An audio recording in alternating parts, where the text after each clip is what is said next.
ఏలూరులో పట్టుబడ్డ కల్తీ మద్యం ఎవరిది పోయి? వాళ్ళకు కూడా ఆఫ్రికా లింకులు లేవు కదా. పోనీ అమలాపురంలో పట్టుబడ్డ కల్తీ మద్యం ఎవరిది? వాళ్ళకు కూడా ఏమైనా ఉన్నాయా?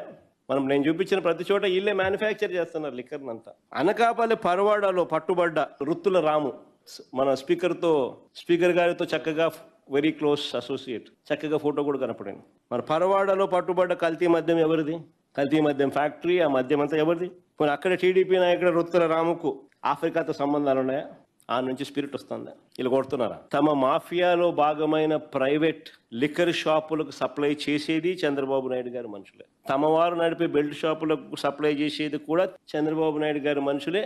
అమ్మేది కూడా ఈయనకు సంబంధించిన నాయకులు, కార్యకర్తలే. సిబిఐ విచారణ చేస్తే ఈ మొత్తం వ్యవహారములో ఉన్న మూలాలు బయటకు వస్తాయి. కానీ చంద్రబాబు నాయుడు ఈడు కదా సిబిఐకి, సిట్టే ఆయనకు ముద్దు అంటాడు. ఎందుకంటే సిట్ లో ఉన్న ఈ సిపి రామకృష్ణ చంద్రబాబు నాయుడుకు ఈయన అందరికన్నా పెద్ద ఈ మాఫియా ముఠాలో ఒక భాగస్తుడు.